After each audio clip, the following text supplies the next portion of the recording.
اہل تشیع کی کتاب ہے نا جی قرآن.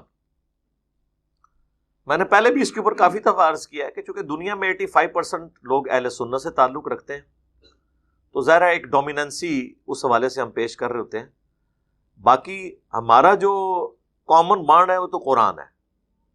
ویسے اگر آپ مجھ سے پوچھیں نا، اگر میں اس کو ان ریئل سینس اپلائی کروں تو مجھے بخاری مسلم بھی یہاں سے اٹھا دینی چاہیے، کیونکہ بریلوی دیوبندی تو بخاری مسلم کو بھی نہیں مانتے. یہاں تو فتاوی عالمگیری پڑھا ہونا چاہیے. آپ یہ نہ لکھا کریں شیعہ کی کوئی کتاب نہیں ہے، آپ کہا کریں کہ سنیوں کے ٹھیکیدار 2 فرقے بریلوی اور دیوبندیوں کی کوئی کتاب یہاں رکھیں.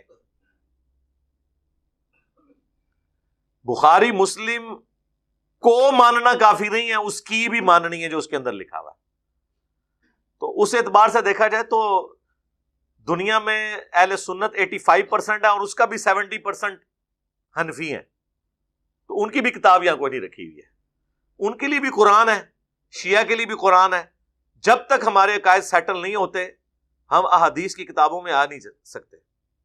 ہمیں کوئی حدیث، کسی بزرگ کا قول، کسی امام کا قول، کسی ایسی بات کو ماننے پر مجبور نہیں کر سکتا جو قرآن کے واضح دلائل کے خلاف ہو.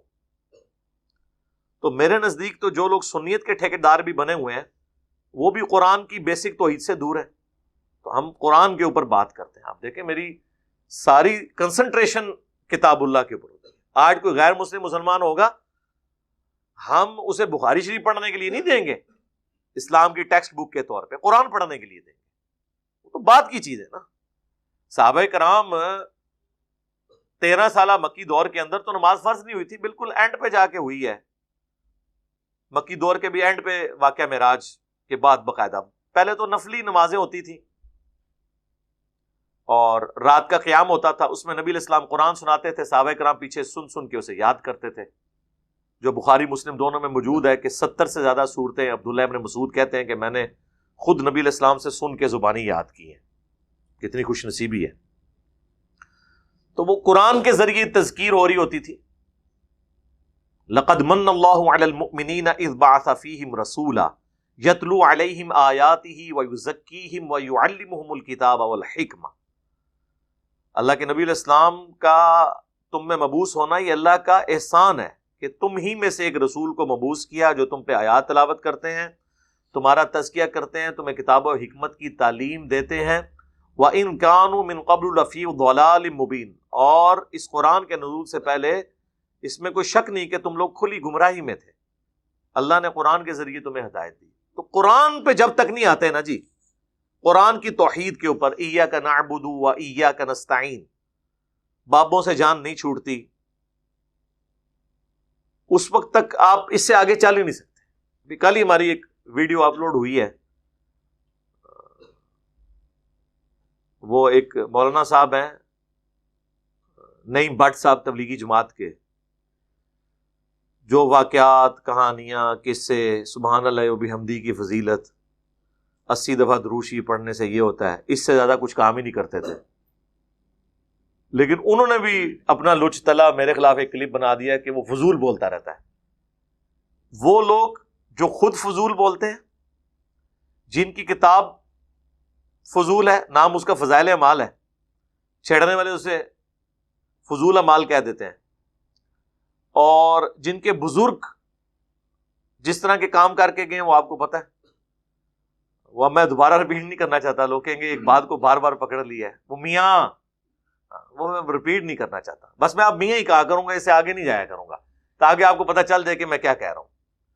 ٹھیک ہے، وہ ساری چیزیں ہم نے جمع کر کے نا آلموسٹ ایک 17-18 منٹ کا ایک کلپ اپلوڈ کیا ہے، ریپلائی ٹو مولوی نعیم بٹ صاحب. یہ تمہارے بٹ صاحب ہیں نا، ان کو کل ہم نے فون کر کہا کہ بٹ صاحب تہاڈے خلاف کلپ آ گیا. گلو بٹ پولیٹکس میں تھے تو مذہبی حلقوں میں بٹ آ گئے، تو ہم نے خیر بڑے احترام سے ان کا نام لکھا ہے، حافظہ اللہ لکھا ہے صاحب.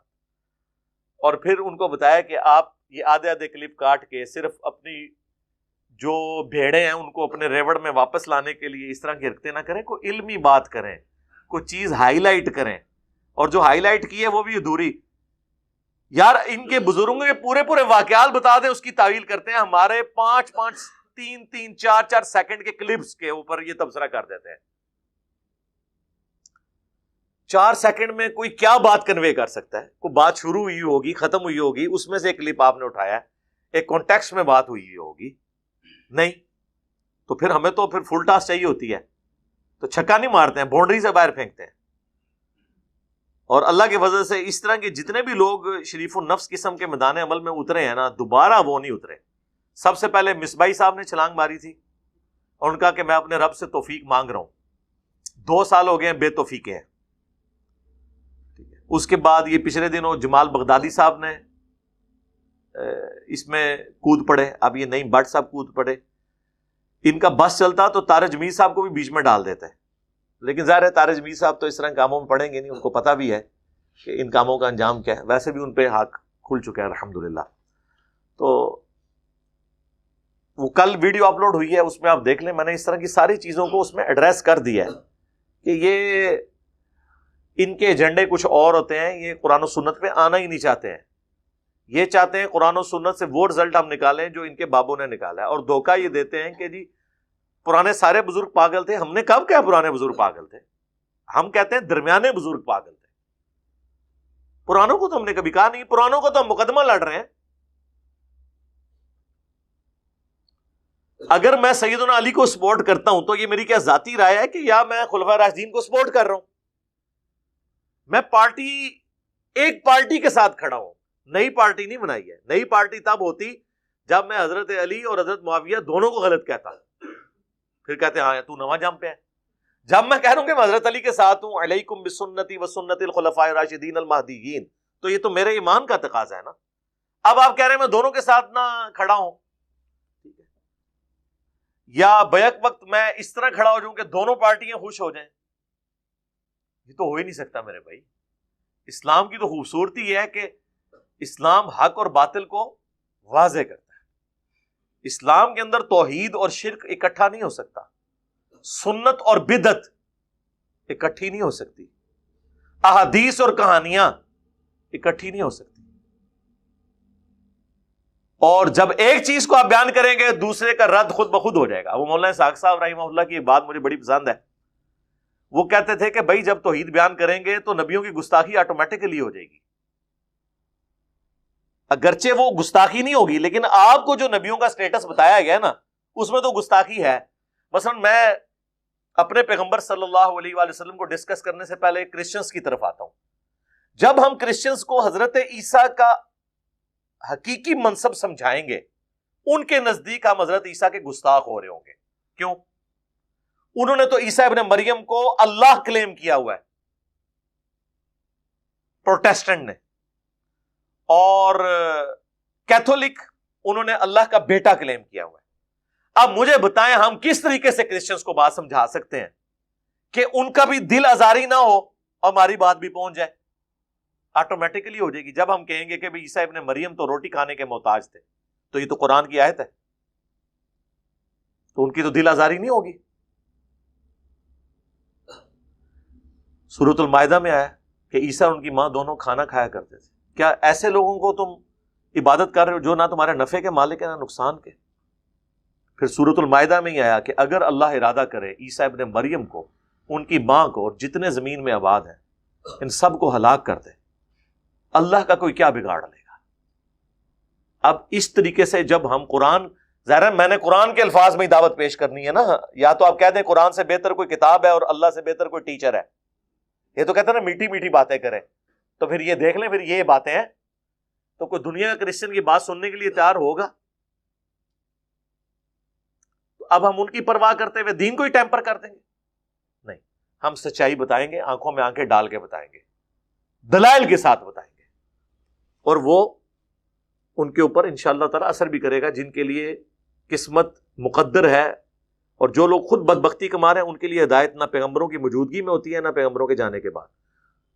تو مولانا ساق صاحب کا جملہ کہ جب ہم توحید بیان کریں گے تو انبیاء کی تو گستاخی ہو جائے گی نا. کیوں؟ آپ لوگوں نے پیغمبروں کے بارے میں یہ کلیم کیا ہوا ہے کہ وہ خود سے غیب جان لیتے ہیں. ہم کہتے ہیں کہ اللہ کی وحی سے پتہ ہے. اچھا، یہ جب میں بات کرتا ہوں تو بریلویوں کو بڑا غصہ آتا ہے. وہ کہتے ہیں جی ہم پاگل ہیں کہ ہم کہیں کہ نبی خود سے جانتے ہیں. ہمیں بھی پتہ ہے، لیکن آپ الٹیمیٹلی رزلٹ یہی نکالتے ہیں. اس کی وجہ یہ ہے کہ ہمیں پتہ ہے کہ آپ یہ کہتے ہیں کہ اللہ کے بتانے سے نبی کو پتہ چلتا ہے، لیکن آپ میں اور ہم میں فرق یہ ہے کہ آپ یہ کہتے ہیں کہ اللہ نے ایک ہی دفعہ سب کچھ بتا دیا ہے، اب ہر معاملے کے لیے نبی کو اللہ تعالیٰ کی طرف رجوع لانے کی ضرورت نہیں پڑتی، وہ ہمارے دلوں کے حال خود ہی جان لیتے ہیں، وہ قبر مبارک کے اندر ہوتے ہوئے بھی ہمیں دیکھ رہے ہیں۔ ہم یہ کہتے ہیں کہ حضور کے مبارک زمانے میں بھی اور آج بھی صرف وہی بات پیغمبر تک پہنچتی ہے جو اللہ پہنچاتا ہے، خود کوئی کمپیٹنسی نہیں ہے جو پیغمبر حاصل کر لے، یہ فرق ہے۔ اس کو میں دنیاوی مثال سے دیتا ہوں، آپ کو سمجھانے کے لیے آسان ہو جائے گا، کہ جس طرح عورت کا کوئی اختیار نہیں ہے کہ بچے کے لیے دودھ اتر آئے، اس طرح پیغمبر کا کوئی اختیار نہیں ہے کہ وہ خود سے غیب جان لے۔ یہ کوئی فن نہیں ہے، جس طرح ایک تندور میں روٹیاں لگانے والا تندور میں روٹیاں لگانا سیکھ جاتا ہے، یا ایک شخص 3-4 دن سمارٹ فون پہ بیٹھے ہو تو چلانا سیکھ جاتا ہے، اس طرح علم غیب کوئی ہنر نہیں ہے جو پیغمبر سیکھ جائے، بس اللہ جب بتاتا ہے، یہاں سے فرق شروع ہو جاتا ہے۔ اب جب ہم علم غیب کے اوپر آیات پیش کریں گے کہ اللہ کے سوا کوئی غیب نہیں جانتا، اور میں نے تو چیلنج کیا ہے کہ سورۃ الاعراف کی آیت نمبر 188 تو کوئی چوک میں کھڑا کے بیان کرے نا تو وہ شہید ہو جائے گا، اتنے سخت الفاظ ہیں اس کے اندر۔ یعنی اصول برکت کے لیے اب ذکر ہوا ہے تو میں تو اس کو تو بار بار ہائی لائٹ اس لیے کرتا ہوں تاکہ آپ کو پتہ چلے کہ یہ معاملہ آپ کی سوچ سے زیادہ گمبھیر ہے۔ یہ کہنا آسان ہے کہ توحید، بھائی توحید تو حضرت نوح علیہ السلام سے نہیں لوگوں نے سنی ہے، آپ سے میرے سے کہاں سے سنیں گے؟ قُل لَا أَمْلِكُ لِنَفْسِي نَفْعًا وَلَا ضَرًّا، اے نبی تم خود فرما دو کہ نہ میں اپنی جان کے لیے کسی نفع کا مالک ہوں نہ کسی نقصان کا۔ تو جب سب سے پہلے تو انسان کو اپنی جان پیاری ہوتی ہے نا، اگر میں اپنے لیے کوئی نفع نقصان کا مالک نہیں ہوں تو تمہارا تو معاملہ ہی ختم ہو گیا۔ الا ما شاء اللہ، مگر جو اللہ میرے لیے چاہے۔ وَلَوْ كُنْتُ أَعْلَمُ الْغَيْبَ، اگر میں خود سے غیب جان لیتا، لَاسْتَكْثَرْتُ مِنَ الْخَيْرِ، تو میں خیر کثیر جمع کر لیتا۔ یعنی اگر مجھے یہ پتا چل جاتا مستقبل میں کیا ہونے والا ہے تو میں مستقبل کو فورسی کرتے ہوئے پہلے ہی اپنے معاملات کو اس طریقے سے ٹیکل کر لیتا۔ وَمَا مَسَّنِيَ السُّوءُ، اور مجھے کبھی کوئی تکلیف نہ پہنچتی۔ حضور کو تو نہیں پتا تھا غزوہ احد میں آپ کے اس طریقے سے دانت شہید ہو جانے، ورنہ آپ اس کے لیے کوئی ریمیڈی کر لیتے۔ پیغمبروں کو بھی تکلیفیں آئی ہیں، آپ کو نہیں پتا چلا صحیح بخاری میں ہے کہ آپ کے کھانے میں زہر ملایا گیا، وہ تو جب زبان پہ رکھا تو اللہ تعالیٰ نے معجزانہ طور پہ اس لقمے کے ذریعے آگاہ کر دیا حضور کو، لیکن اس کا بھی حضور کی ذات کو وقتی فائدہ ہوا، لیکن کئی صحابہ شہید ہو گئے۔ تو اب نبی الاسلام نے اپنے اصحاب کو خود زہر کھلا کے مروایا، نعوذ باللہ۔ پھر سنن ابی داؤد میں پوری تفصیل ہے، اس یہودیہ عورت کو قتل کیا گیا جس نے زہر دیا تھا قصاصاً، ظاہر ہے اس نے اتنے اصحاب کی وہ قاتل بنی، اور بخاری میں آتا ہے کہ 4 سال کے بعد وہ زہر کا اثر دوبارہ واپس لوٹ آیا۔ بلکہ بخاری کے الفاظ ہیں، اما عائشہ کہتی ہیں کہ نبی علیہ السلام اپنی آخری دنوں میں فرمایا کرتے تھے کہ وہ مسلسل میری رگیں کاٹ رہے جو زہر مجھے خیبر کے موقع پر دیا گیا تھا، اور اس سے آپ کی ڈیتھ ہوئی۔ آپ کہانیاں سناتے ہیں جی خالد ابن ولید نے جناب بسم اللہ پڑھ کے تھے زہر کھا لیا سی، اللہ کے نبی نے بغیر بسم اللہ دے یہودیت کی دعوت کھا دی سی؟ ہاں دیو جواب، بات کرنے والی کرے۔ بسم اللہ پڑھنے سے نہ زہر کا اثر ختم ہوتا ہے، نہ کوئی بسم اللہ پڑھ کے ساکٹ میں 2 انگلیاں دے دے تو وہ بچ جائے گا۔ جیڑا کوئی ہے ولی اللہ لے آؤ، میں تو چاہنا صفائی ہوئے دنیا تو انہوں نے تجربہ کر لینے اسی۔ ان انا الا نذیر و بشیر، میں تو نہیں ہوں مگر ڈر سنانے والا اور خوشخبری دینے والا، لقوم یؤمنون، ایسی قوم کے لیے جو ایمان لانا چاہے، جو بات ماننا چاہے۔ تو آپ یہ آیت ذرا پڑھ کے بتائیں تو لگیں گے یہ تو گستاخی کر رہا ہے اور قرآن کی آیت ہوگی۔ حضرت ابوبکر کا خطبہ جو بخاری میں کم از کم 4 دفعہ آیا ہے، الا من کان یعبد محمدا فان محمدا قد مات، آگاہ ہو جاؤ جو کوئی بھی تم میں سے محمد کی عبادت کرتا تھا تو محمد مر چکے۔ یہ لفظی ترجمہ ہے، مات۔ ومن کان یعبد اللہ فان اللہ حی لا یموت، اور جو کوئی اللہ کی عبادت کرتا ہے یا کرے گا وہ جان لے کہ اللہ کو کبھی موت نہیں آئے گی، وہ ہمیشہ زندہ رہے گا۔ یہ تو حضرت ابوبکر نے کوئی آیت اور حدیث تو نہیں پڑھی ہے، اپنا ذاتی فہم بیان کیا ہے، اور ایسا فہم بیان کیا جو اس وقت ہے ہی نہیں تھا۔ کیا صحابہ میں حضور کی عبادت کوئی کرتا تھا؟ اس جملہ بولنے کی کوئی ضرورت ہے تھی؟ ضرورت تھی بعد کے لوگوں کے لیے، کیونکہ حضرت ابوبکر کو پتا تھا حضور نے فرمایا ہوا ہے کہ دیکھنا میری شان کو اس طرح بلند نہ کرنا. یہ صحیح بخاری میں حدیث ہے. جس طرح نصارہ اپنے پیغمبر کو بڑھا دیا، میں اللہ کا بندہ اور اس کا رسول ہوں، مجھے اللہ کا بندہ اور اس کا رسول کہنا. اور میں اکثر کہتا ہوں کہ رسول اللہ کی یہ کامیابی ہے، آپ کے امام الموحدین صلی اللہ علیہ وآلہ وسلم ہونے کی یہ کامیابی ہے کہ آپ کی میت کے اوپر توحید بیان ہو رہی ہے.